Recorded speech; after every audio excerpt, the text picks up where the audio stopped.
Okay, guys, so what did you learn from this exchange and what were your biggest impressions? So, well, if I start, I think about the intercultural learning aspect, that we can have different or similar perspectives on the same thing, and that this could also be connected to the multicultural setting that we are facing here in the classrooms in Sweden. So that was something I really brought with me, the difficulties and how to do it basically. And that the tools that we use, the digital tools, are to enhance learning and not, just putting it out there because it's fun. They really have to have some connection or purpose for the tasks. What I learned was actually how much it helped having different interaction. We only had written interaction, but we used different platforms, WhatsApp and Google Docs, and it helped to have this more informal interaction on WhatsApp and then the more formal interaction on Google Docs. But also how much I realized how easier it would have been if we actually had some oral interaction as well. Everything would have been faster, and we wouldn't have had as many misunderstandings as we actually did. So what advice would you give to other students doing the project?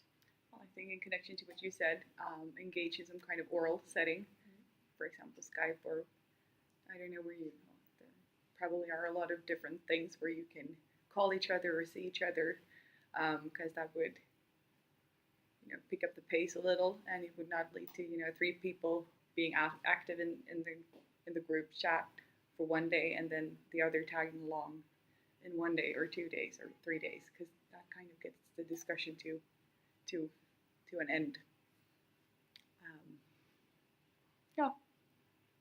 And also to be more kind of, maybe not personal, but talk about the different experiences we have in terms of school system and education and culture. Because now all of our focus was on finishing the tasks, and that became the main thing and not anything else. Yeah, and I think to try to be as clear as possible when interacting, because there is always this risk that someone will interpret what you have written in some kind of other way than you intended to. And also what I noted after we had instructions with you, Shannon, about tips for improving interaction, this part with actually asking questions and trying to direct the interaction to someone by mentioning their name or something, I felt that was that helped a lot, because when you just stated your opinion, nothing really happened with that, but it was better to actually, okay, what do you guys think about this or something? It helped improved the interaction. So any advice for teachers running the projects in the future? Well, I think that the starting time, as you mentioned, is very important, because that kind of led me to be frustrated, with people not coming in with their answers, and people were like, okay, but we haven't started the course yet. So from the get-go, it was kind of problematic in our group with people being on time, and also the assessment part, that we are to be assessed on the same things, because, I didn't know that the Spanish students were not to be assessed on task 3, but that was part of their reflection, and we were being assessed on task 3, so kind of we had to put in a lot of more work, perhaps. Maybe that is why the outcome was the way it was.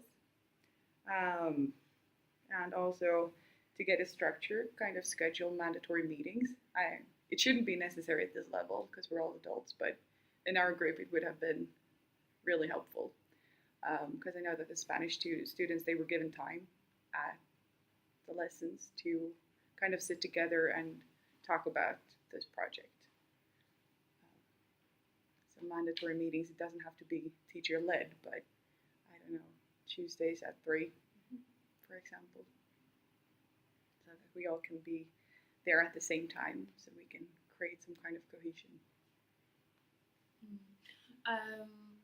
I think it should be obligatory to have a video presentation task 1, because in our group there were a lot of blogs and there were barely any pictures of that person, and also a bit more emphasis on to talk about their prior educational experiences instead, because most of the people in our group focused on wrote a blog about their travels or something, so you didn't really get a feeling about okay, what are your experiences with teaching and education, and that would have been much more interesting to know about. And I also I think actually that I would like to have smaller groups because I think the groups were too big.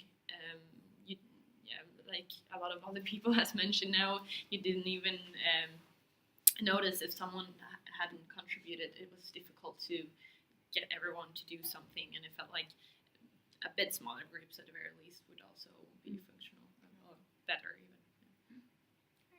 Good. Thank you guys.